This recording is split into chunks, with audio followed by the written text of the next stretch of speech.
this morning.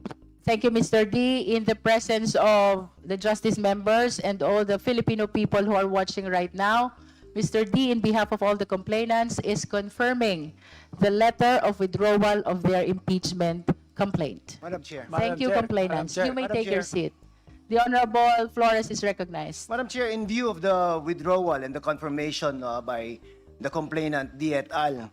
That they are withdrawing the impeachment complaint, as well as the withdrawal of the endorsement by Representative Percival Sendanya and that of Representative Leila de Lima, I move that the committee accept and approve the withdrawal of the said complaint, Madam Chair. There is a motion to accept and approve the withdrawal of the impeachment complaint. Do I hear a second? The same has been seconded. Is there any objection? Hearing none, the motion to approve, to accept and approve the withdrawal of the second impeachment complaint referred to as D et al. Is hereby approved.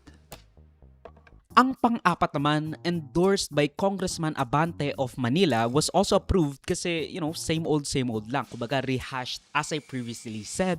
And besides, Abante is basically one of the old faces ng nagaharing name-only majority sa House na kontrolado ng mga Marcos. So, yung dalawang nag-proceed comes from the two camps. The liberal camp or kakamping/yellowish and those representing the Marcos administration camp ang nakapagpasa ng kanilang impeachment complaints. Yung Makabayan Bloc, sorry, tabi muna kayo. Duterte now has 10 days para sumagot sa mga katanungan at lahat ng ibinibintang sa kanya. After that, kung mag-reply siya, magkakaroon na ng mini-trial sa Committee on Justice to judge the merits of the allegations. Basically, kung i-endorse ba ng House Committee on Justice ang impeachment complaints o hindi. Then, only 1/3 ng Kongreso lang ang kakailanganin na bumoto kung pabor sa impeachment para maiakyat sa Senado to start the full trial.